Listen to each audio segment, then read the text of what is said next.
आपके 1000 रुपये को आराम से 10,000 बना के वो बिजनेस कर सकती है। अगर आप अपना बैलेंस चेक करते हो तो आपको वही 1000 रुपये ही दिखाया जाए, जबकि एक्चुअली में उस बैंक के पास सिर्फ 1000 रुपये ही कैश है। बैंक ने अपने कंप्यूटर में कुछ नंबर टाइप करके एक्स्ट्रा 900 रुपये की करेंसी क्रिएट कर दी है। अगर मैं आपसे पूछूं कि एक बैंक कैसे काम करता है तो आप कहोगे हम जो पैसे बैंक में डिपॉजिट करते हैं उसी से बैंक दूसरों को लोन देता है और उस पर कुछ इंटरेस्ट चार्ज करके बैंक अपना प्रॉफिट कमाता है। सिंपल, बट ऐसा कुछ नहीं है। तो कैसा है, आइए इसे समझते हैं।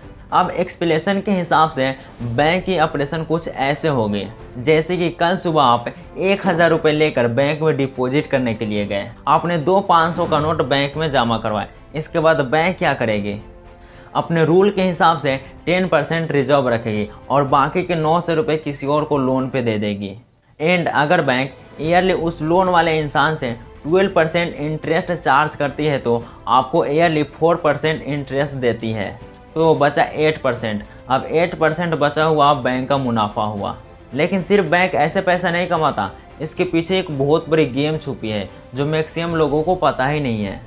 वो गेम ये है कि आपके 1000 रुपये को आराम से 10,000 बना के वो बिजनेस कर सकती है। और वो कैसे होता है, चलो इसे भी समझने की कोशिश करते हैं। मानो आप 1000 रुपये लेके बैंक में डिपॉजिट करते हो और बैंक अपने रूल के हिसाब से 10% बैंक रिजर्व रखेगी और बाकी के 900 रुपये किसी को लोन पे दे देगी। ये बात मैंने इससे पीछे भी कही है, लेकिन आप यहाँ पर ध्यान से देखिएगा हुआ क्या।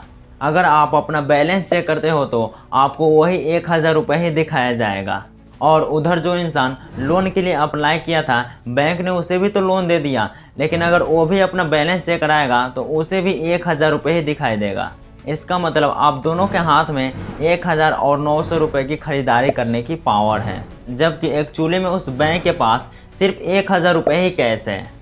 इसका मतलब बैंक ने अपने कंप्यूटर में कुछ नंबर टाइप करके एक्स्ट्रा 900 रुपये की करेंसी क्रिएट कर दी है, क्योंकि उसे देने के लिए कोई कैश तो है ही नहीं। लेकिन ये सिर्फ यही ख़त्म नहीं होता। अब जो इंसान लोन के लिए अप्लाई किया था उसे भी तो कुछ न कुछ चाहिए होंगे ना, और जब ये पैसा वो खर्च करेगा तो ये पैसा ऑफकोर्स उसके अकाउंट से ट्रांसफ़र होकर किसी और के अकाउंट में जाकर डिपॉजिट होगा और बैंक फिर से 900 रुपये का 10% रिजर्व रखेगी और बाकी के 810 रुपये किसी और को लोन पे दे देगी। ऐसा करते करते एक बैंक मात्र 1000 कैश डिपॉजिट को 10,000 करेंसी कन्वर्ट में करके बिजनेस करती है।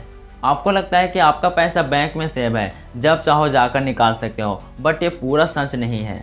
अगर 20 से 30% लोग एक साथ बैंक में पैसा निकालने जाए तो बैंक आपका पूरा पैसा वापस नहीं कर पाएगा। पता है क्यों? क्योंकि बैंक के पास आपके सारे पैसे होते ही नहीं है। फ्रैक्शनल रिजर्व सिस्टम की वजह से वह सिर्फ प्रोबेबिलिटी पर चलती है। फॉर एग्जाम्पल, अगर आप दुनिया के सारे बैंक के बैंक बैलेंस ऐड करें और वह 100 रुपये होते हैं तो उसमें से 10 रुपये से भी कम एक्चुअल में कैश में अवेलेबल है। बाकी के 90% से भी ज़्यादा वर्चुअल डिजिट है, जिसे सिर्फ आप अपने मोबाइल या कंप्यूटर स्क्रीन पे देख सकते हो। ऐसे ही वीडियो देखने के लिए आप सब्सक्राइब का बटन दबा सकते हो।